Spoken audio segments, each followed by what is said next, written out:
Seen the blueprints. Better than that. I've got him on me. Setelah Michael dipotong jarinya, datanglah sipir penjara dan langsung membawanya ke rumah sakit. Lalu John membungkus potongan jari itu.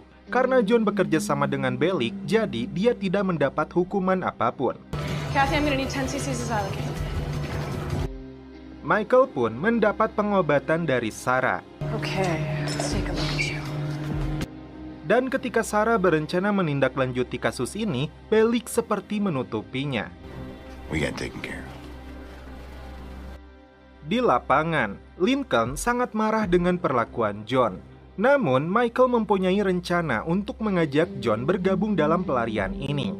Dikarenakan perusahaan fiktif milik John mengelola penerbangan kecil. Nah, Michael akan memanfaatkannya untuk transportasinya. Dan pemikiran Michael lainnya adalah memanfaatkan Sucre untuk sebagian besar pengerjaannya, salah satunya menggali sel. Masalahnya, Sucre adalah pencuri. Kepercayaan menjadi tanda tanya baginya.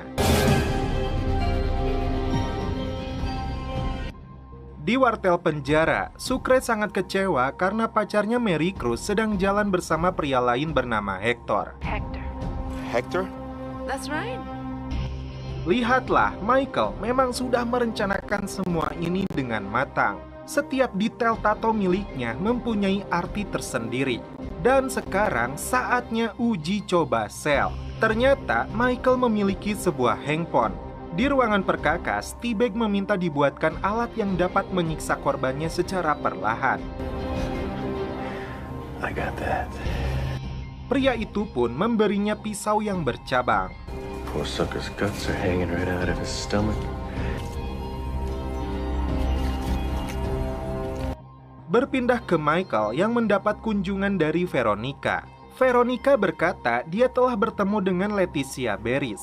Dalam pertemuan itu, Leticia berkata ada orang lain di balik pembunuhan kakak wakil presiden. Namun, belum tahu siapa nama orang itu. Sebelum pulang, Veronica berkata akan bertemu dengan Leticia di Elysian Fields sore nanti. Di penjara bocil, LJ diwajibkan melapor seminggu sekali. Dan LJ juga didaftarkan ke dalam program kesadaran remaja yang dimana mentornya adalah ayahnya sendiri yaitu Lincoln. Seperti yang kita ketahui bahwasannya LJ ini sangat benci sekali pada ayahnya. Kembali ke penjara, saat dia melaksanakan tugasnya sebagai IP, Michael menyimpan handphone itu di dalam sakral listrik. Namun, itu seolah menjadi solusi bagi Sucre untuk menelepon pacarnya. Tapi, Michael memberinya sedikit penekanan agar tidak membuka tempat itu. Pop bertanya kepada Lincoln mengapa dia tidak membawa siapapun di hari eksekusinya. Lincoln menjawab, untuk apa dia mau siapapun melihatnya mati. Namun Pop meninggalkan secari kertas jikalau Lincoln berubah pikiran. Dan waktunya hanya tinggal 4 pekan. Veronica kembali bertemu dengan Leticia di tempat yang lebih tersembunyi. Di sini terlihat Leticia benar-benar sangat ketakutan. But please, put the gun down. What difference does it make? Hingga akhirnya Veronica berinisiatif untuk mengundangnya datang ke kantornya. Kembali ke penjara, Sucre terus memperhatikan tempat handphone itu berada. Dan di lapangan, Lincoln melihat Sucre yang sedang berbicara pada temannya seolah dia sudah menggunakan ponsel. Lincoln meminta pada Bellick untuk mendapat waktu ekstra di luar beberapa pekan ke depan. Namun ketika Bellick menolak, dia mempunyai informasi tentang seseorang yang membawa ponsel. Dan karena hal tersebut, Bellick sepakat membiarkannya 1 pekan di luar. Setelah itu, Lincoln memberitahu bahwa Sucre lah orangnya. John kembali didatangi oleh Falzon. Di sini, John memberikan box kecil kepada Falzon. Dan itu berisi jari kaki Michael. Sebagai bukti upaya John untuk menemukan informasi tentang Fibonacci. Namun karena itu tidak membantu, Falzon kali ini membawa anak-anak John sebagai bentuk ancaman. Have a good time. Beralih ke Bellick yang menekan Sucre untuk memberitahukan letak ponsel yang dia gunakan. You have to tell me where that cell phone is. Jika tidak memberitahunya, maka kunjungan suami istrinya akan dihilangkan. Otomatis karena Sucre bucin, dia pun memberitahunya. Tapi informasi yang Sucre berikan adalah palsu, karena pemikiran Sucre lebih baik dapat menelepon pacarnya setiap saat. Alangkah sakit hatinya Sucre ketika dia tahu bahwa ponsel itu adalah palsu. Jadi gini, ini semua adalah rencana Michael dan Lincoln untuk mengetes seberapa besar Sucre dapat dipercaya. Nah, karena itulah ini waktunya Michael memberitahu rencana pelariannya. Kembali ke Veronica, di sini Leticia memberikan informasi yang dimana Lincoln mempunyai hutang $90.000 kepada Krabs Simon dan tidak melunasinya.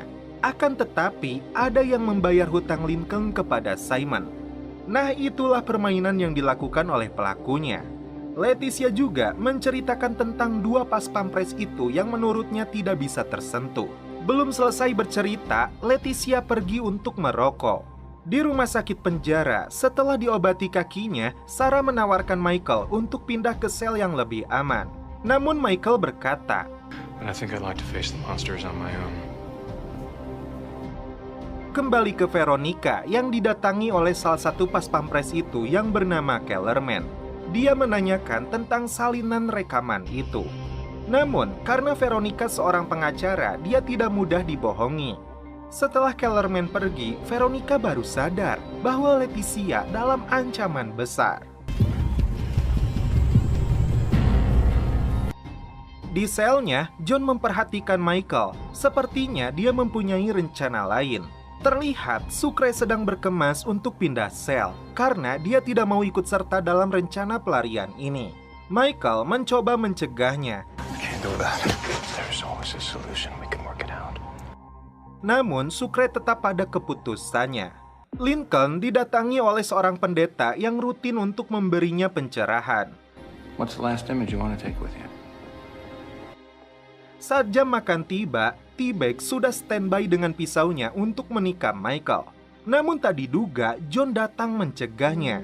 Dengan alasan sama-sama ingin menyingkirkan Michael, T-Bag, John, dan Michael pun bertemu dalam satu ruangan. Namun sebelum lanjut, coba kalian yang belum nonton tebak nih, apakah yang akan terjadi selanjutnya? 3, 2, 1. Once and for all. Dan yang terjadi, T-Bag dijebak John untuk mendapatkan perhatian Michael.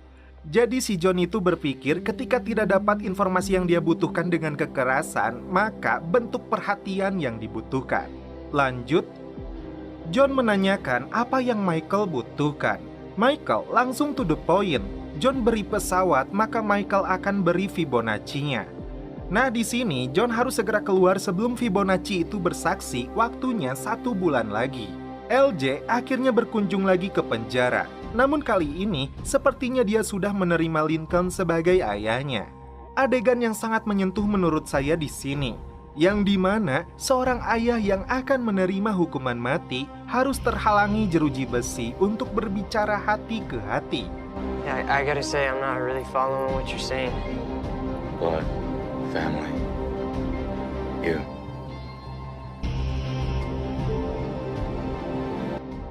Lincoln meminta LJ untuk datang 1 hari sebelum dia dieksekusi.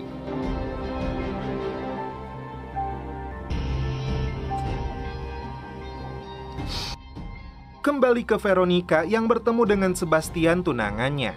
Sebastian bertanya apakah Veronica mau menikah atau tidak, namun Veronica menjawab tidak tahu. Dengan alasan kasus yang ingin dia selesaikan, Veronica ingin menunda pernikahan itu. Akan tetapi, Sebastian memilih membatalkannya. Di dalam sel, Michael kembali mencoba membuka baut toilet itu. Sialnya, Bellic keburu datang. Nah, karena Sucre pindah sel, sekarang Bellic mengirim teman baru untuk satu sel dengannya. Namun yang menjadi masalah, orang itu berasal dari bangsal kejiwaan. Nah, orang ini bernama Kusut. Di lapangan, Michael berkata pada Lincoln karena ada orang itu, dia akan beraksi di malam hari. Di suatu tempat, 2 pas pampres itu memarkirkan mobilnya. Dan ternyata dalam bagasinya itu ada Leticia. Kemudian, Leticia diseret ke tengah hutan dan akan dieksekusi. Ketika agen itu lengah, Leticia segera melarikan diri. Tak lama dalam pelariannya, sial, Leticia tertembak di kakinya.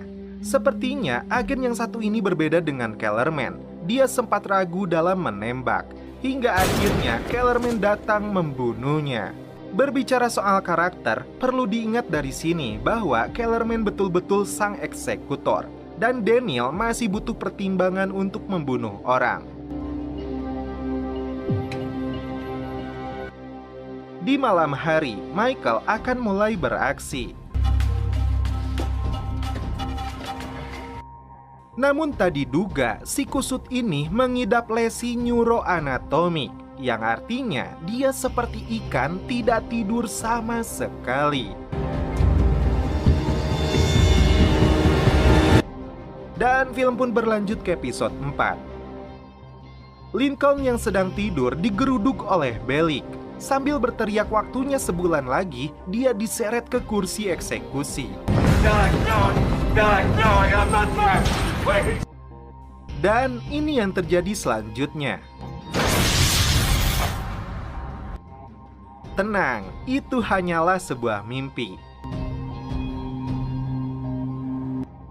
Malam hari selanjutnya, Michael kembali beraksi. Di sini dia mulai sedikit menggeruk-geruk temboknya. Namun selang berapa lama, datanglah si kusut. Sekarang, Michael mencoba berbicara dengan si kusut. Dalam pembicaraan mereka, sepertinya si kusut ini sudah didoktrin oleh Bellick. Tell Officer Bellick. Menurut saya, orang ini sudah disetting menjadi mata-mata Michael. Tak lama, tiba-tiba si kusut menyadari tato di tubuh Michael berarti sesuatu. Setelah itu, dokter datang dan memberi obat kepada si kusut. Hal yang mencurigakan di sini, si kusut ini dinyatakan oleh dokter penjara mengidap beberapa penyakit yang tidak pernah dia sadari dan rasakan sebelumnya. Sehingga dia harus meminum obat secara rutin. Namun setelah sipir dan dokter